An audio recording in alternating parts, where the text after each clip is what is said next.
کشف ماهیت تئوری ابرریسمان. 3 مرحله مختلف از زندگی فوتون.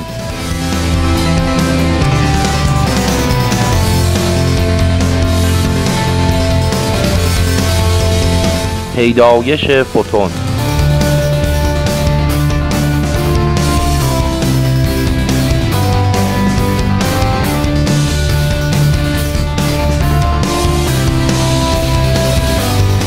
پیمایش فوتون.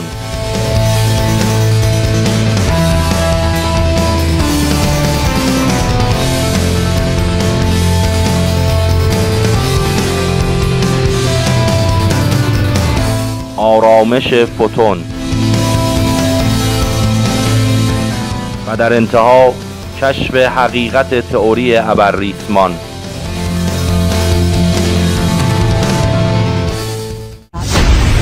پیدایش فوتون.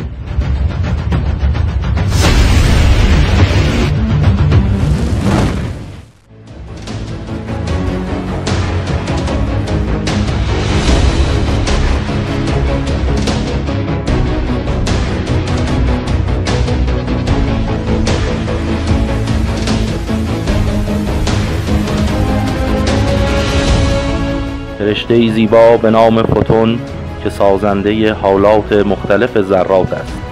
فوتون به عنوان تک ذره‌ای که زادگاه و یا مادر آن الکترون است، دارای حرکات مختلفی است. حرکت خارجی و داخلی. حرکت خارجی یا مارپیچگونه که همان حرکت پرتابی از سمت الکترون است و شامل 2 قسمت می باشد. یک حرکت دورانی با شعاع‌های مختلف که سبب دیده شدن فوتون به رنگ‌های مختلف می‌گردد. بنفش با کمترین شعاع.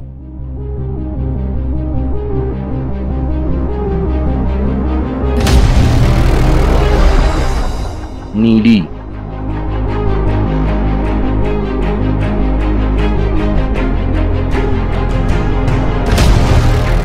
آبی.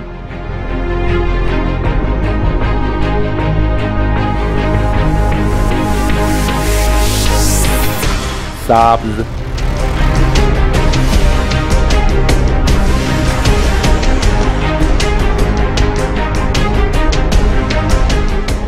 زرد.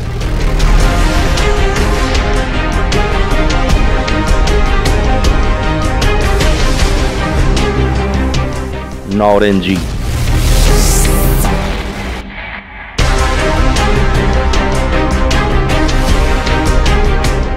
قرمز که بیشترین شعاع را در بین نورهای مرئی دارد و یک حرکت رو به جلو با سرعتی ثابت در خلا.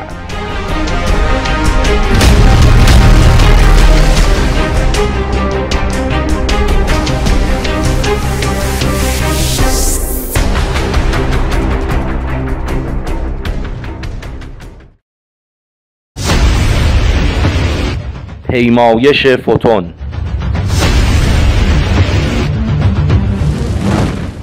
دقت داشته باشیم آنجل فوتون طول عمری از یک چشم برهم زدن تا بیش از 13 میلیارد سال دارد و باید بدانیم چیزی که طول عمری بیش از منظومه شمسی دارد از یک بسته ساده انرژی برتر و والاتر است.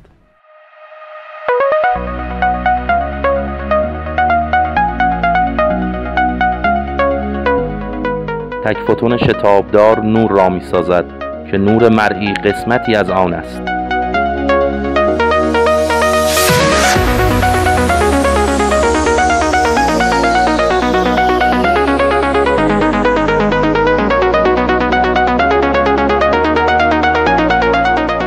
تعدادی فوتون همدوست در یک خط لیزر را ایجاد می کند.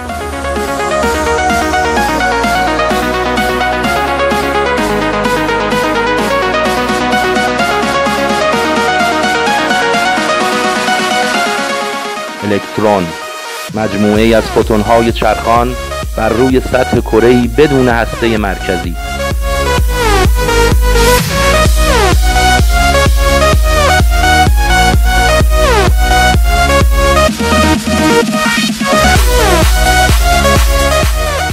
مجموعه‌ای از فوتون‌های فشرده در حجم کروی خورشیدی به نام پروتون را می‌سازد.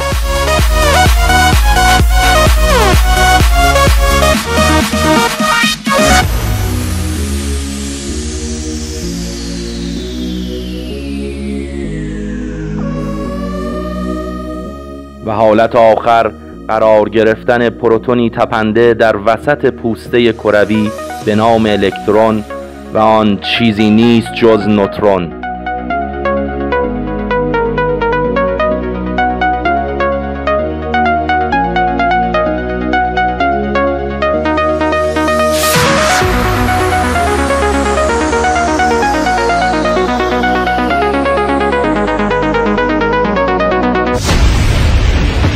و اکنون آرامش فوتون.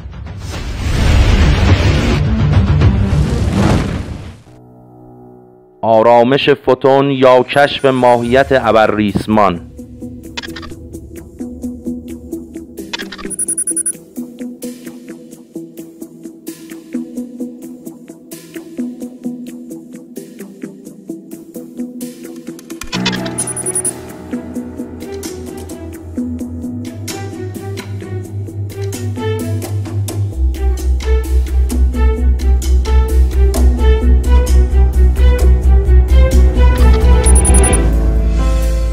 همانطور که گفتیم فوتون در حالت آرامش دارای 6 بعد حرکتی می باشد. بدین معنا که فوتون یک مسیر بسته در فضای 3 بعدی را در حالی می پیماید که خود در 3 بعد دیگر در حال ارتعاش است.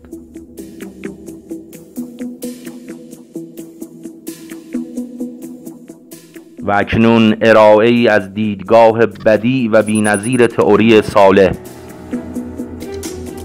ما معتقدیم اگر به حرکت داخلی فوتون توجه کنیم در میابیم که این فوتون است که در حرکت ریز خود به دور یک مرکز ابرریسمان را میسازد. در واقع ابرریسمان نام دیگری برای فوتون‌های ارتعاشی و چرخان است و به بیان دیگر ابرریسمان‌ها فوتون‌های بدون سرعت c هستند.